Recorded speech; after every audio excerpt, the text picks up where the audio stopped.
Hi, good afternoon, everyone. Welcome to what they call the graveyard shift of the conference after lunch.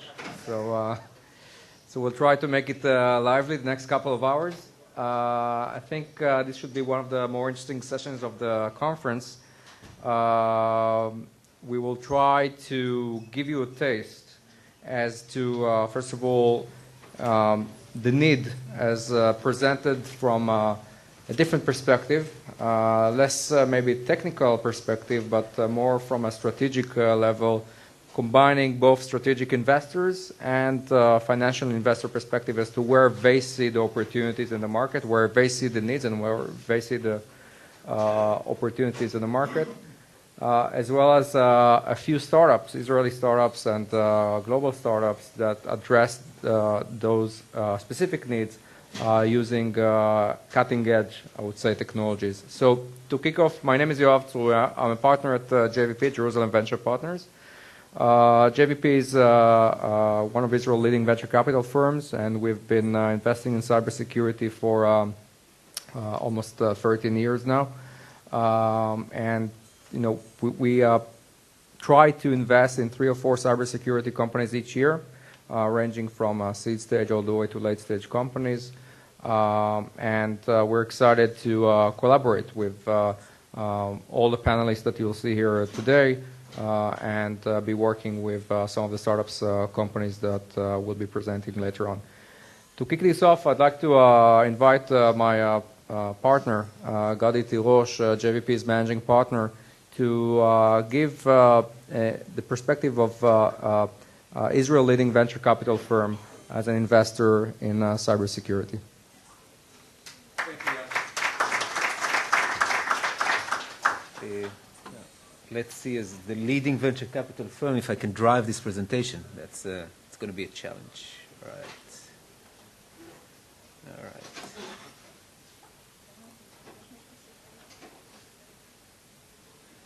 Okay, that should work. Good. So thanks for the introduction, Yoav, and great to have you here. And Gadi, thanks for inviting us over to present here after yesterday. We had the pleasure of actually hosting a fairly significant and large delegation at our headquarters in Beersheba that I'm going to tell you more about. So we're proud and honored to be here. And what I would like to do in the next 10 to 15 minutes is to share with you our perspective as an investor in the field of what are the main paradigm shifts that we've been seeing in the last 2 to 3 years, and why all this renewed interest almost suddenly in investing in new startups in the space of cybersecurity. So we'll try and make it very illustrative, and we'll use a lot of photos. And this photo is one that I really like because, first of all, it's the photo from our offices in Jerusalem. This is where we base, Jerusalem Venture Partners. But it also represents the paradigm that existed for many years of how to protect your organizations from security threats. So it was all about building walls.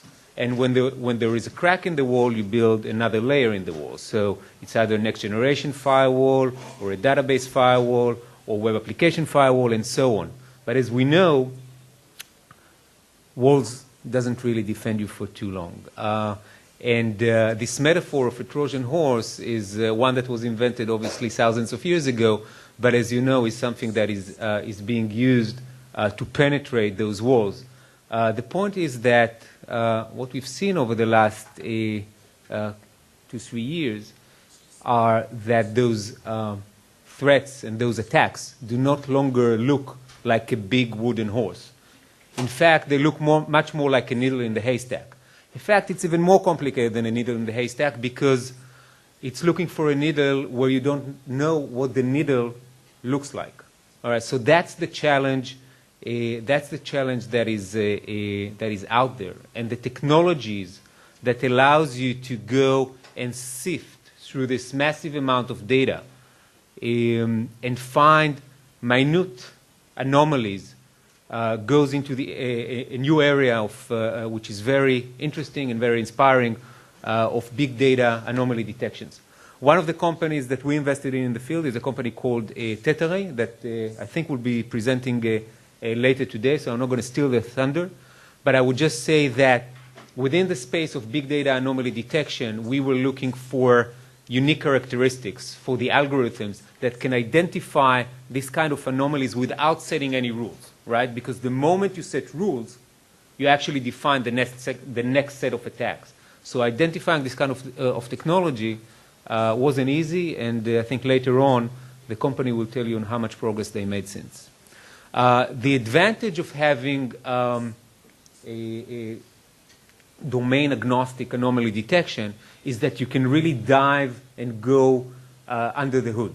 In other words, if you had this dashboard and let's say you were the operator of a power plant in Iran for that matter, and you would get that report on your dashboard and your main control panels. If you had anomaly detection that would go and touch not just the network traffic and not just the transaction traffic, but actually the physical sensors that sits on this critical infrastructure, you would probably could see really what's going on under the hood and identify attacks and threats that otherwise just your monitoring tools would hide from you. And if you remember that scene from Ocean 11, that's exactly what went on, right? They were looking at those TV screens thinking that everything is fine, but in fact, under the hood, things were had very different nature. And that's what anomaly detection, big data anomaly detection technology allows you to do. Another phenomenon, another paradigm shift that we've been tracking over the last few years is the move in the attack, in the way attacks are being orchestrated. All right. So once again, using some military metaphors, if back in World War II it was about carpet bombing, right? About 40 years later, the world of physical warfare moved to guided missiles. Now, that phenomena happened in the cyberspace, I would say, in less than 3 years. And probably happened in state-run offensive attacks and other large organization offensive attacks even before that, but it really became readily accessible to the hacker community and to in the last 2 to 3 years. And one of the things that stands behind that approach, and we've seen that actually here in Israel with the invention of, say, the arrow to fight ballistic attacks, is the economy of offense and defense, right?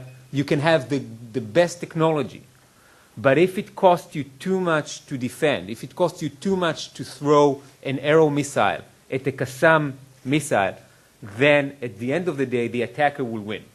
And therefore, on the physical warfare, the Iron Dome was invented, and then the equivalent of that shift, I think in cyber warfare, is also very interesting, right? Because we're seeing the economy of attack becoming more and more efficient, with attack tools that used to cost $500,000 for physical interception tools in the past are now available on eBay for less than $1,000. And of course, all the malware software is readily available as tools that you can download from the internet and put together. So one of the interesting investments that we've made a few months ago was trying to use that exact characteristics, exactly what the hackers use, the fact that all this malware is readily available and all they need to do is slightly, sometimes more than slightly, modify. Thought, how can we use that against them? And we made a great team and invested in a company by the name of SciActive.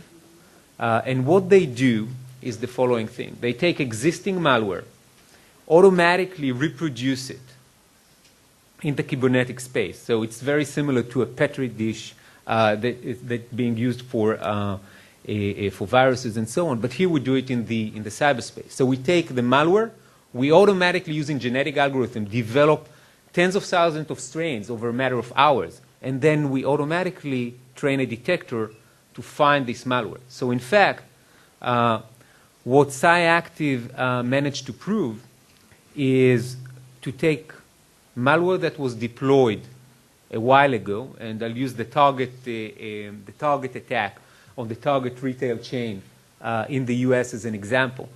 What took down Target was a malware that was actually invented in 2009. At least that's what our record shows. Something called Black POS, and it was used to attack a few point of sales before Target. What the attackers used this time is a mutation of that malware.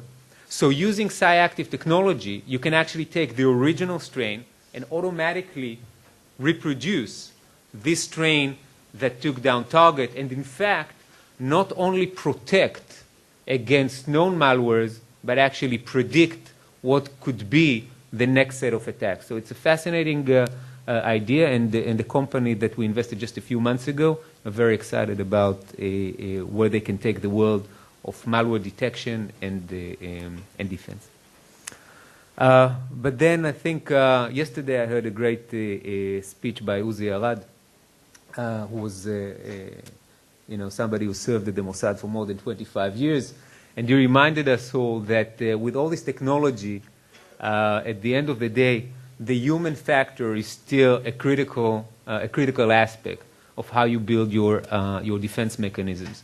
So those of you who do not really practice the Latin every day, the translation of this phrase in Latin is actually who guards the gods, okay? Because all of our defense systems are really based on a set of very powerful individuals, often called system administrators, or sometimes other type of other power users. And in many cases these days, it's not just privileged users, it's actually privileged applications. These are the critical assets that control your systems and actually can create more damage than the CEO, than the CFO. They have the keys to the kingdom.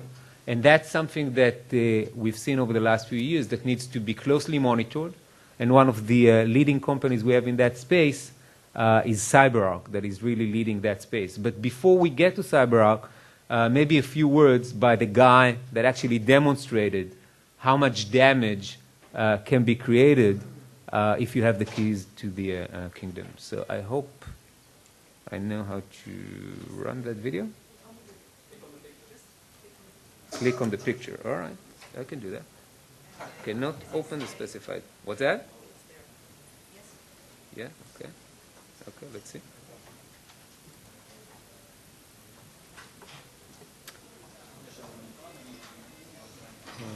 לא יודע. Okay. Okay, let's try it again. Okay. So what we have here is actually a few testimonials from Snowden, the guy that obviously took all that information out of the NSA. And the interesting thing is, it really explains in his words, in his very monotonic voice, what does it take? What does it take to really draw all that information out of the NSA, and how much damage a third-party system administrator can do to your systems. One of the companies we invested in that actually protects, governs, monitors, and now detects and analyzes this privileged activity is a company called CyberArk, probably the largest private cyber company right now out of Israel, and a company that really enjoys, if I might say, the interest and the understanding that those type of power users needs to be closely monitored and governed. So these were a few examples of the paradigm shift that we've seen, and this all brings it together to the dramatic change we've seen, let's say, in the Israeli landscape in terms of new creation of cyber companies. We've seen more than 150 companies over the last 15 months coming and presenting to us. We often say that we look at 100% of the Israeli deal flow in cyber, but in fact, the most interesting projects we see in cyber are projects that we pull out of talent that came out of either military units or academia and create companies around them. Obviously, what what fuels a lot of this interest is the fact that not only we have great creation tools in Israel to create those companies, but actually we have a very powerful network of multinational companies in Israel that serves as a target and as a potential home for many of those startups. There was more than $2.1 billion in transactions of security-related companies, and this is excluding NDS, a company that was bought by Cisco for $5 billion. So overall, more than 20 transactions just in the last 3 to 4 years, I believe, in the space of cyber, very good yield. We at JVP keep close monitoring of the yield of new startups. That's how many new startups we've seen over the last few quarters. You see the growth, actually the unproportional growth in Q4 was due to a competition that Yoav and his partner Nimrod Kozlovsky at JVP Cyber Labs ran that actually offered $1 million of investment in the most promising startup. We had more than 35 applications to that competition. We picked one that we announced and completing as the next investment. So it's good to see that the yield is there. Actually, what was also very interesting to see in this landscape of startups, that it's not concentrated in a single theme. Okay, those guys that came out of A200 and other units, and those guys that came out of the academy, actually created a very diversified set of new themes that we find very interesting to invest in. Anything from next generation firewalls that you heard about, and bring your own device protection and so on, but also targeting the whole migration of enterprises from on-premise deployment to cloud deployment. We think that's going to be a major theme, and that's an area that, together with some of our co-investors here in Israel, are looking at and investing in. The opportunities we see, as you can imagine, a lot of them are at early stages, and that's right now where we're focusing on from our incubator. And of course, there are also some later stage opportunities that we're looking at. And I think maybe the most interesting element is to see where those entrepreneurs are coming from. Okay, so you can think about them just coming from military units, but they're also coming from the academy. But also what we have here is a positive spiral, right? It's a virtuous cycle, because those companies are being created, often being sold to multinationals. The guys are serving their duties in the large multinationals for a few years, and then, given the, I would say, the Israeli spirit of creating new startups, they would pull out and create their next startup. So actually, as you can see, many of the entrepreneurs we see with new ideas are coming from established large companies, and also from security service providers. They've seen what's out there, they've seen the problems, and they're coming out with new ideas. So to complete the journey, we started with a photo from our offices in Jerusalem, but in fact, we've decided to put our flag and our new cyber incubator in the city of Beersheba.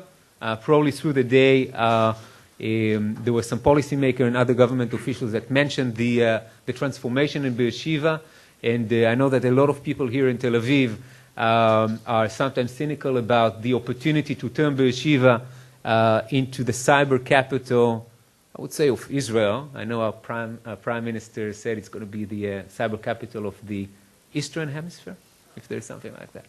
But those of you who joined us yesterday for the visit at JVP Cyber Labs hopefully could see the momentum, the new companies, the talent that exists there, together and in collaboration with Ben Gurion University, obviously with the migration of the military units, technology hubs to Beersheba, and of course the high-tech park with EMC, IBM, Deutsche Telekom, and so on, that we are part of. So it's a great pleasure to be here. It's also a great pleasure to be part of the group that is building Beersheba to be the next cyber capital. So thank you for inviting me, and thank you all.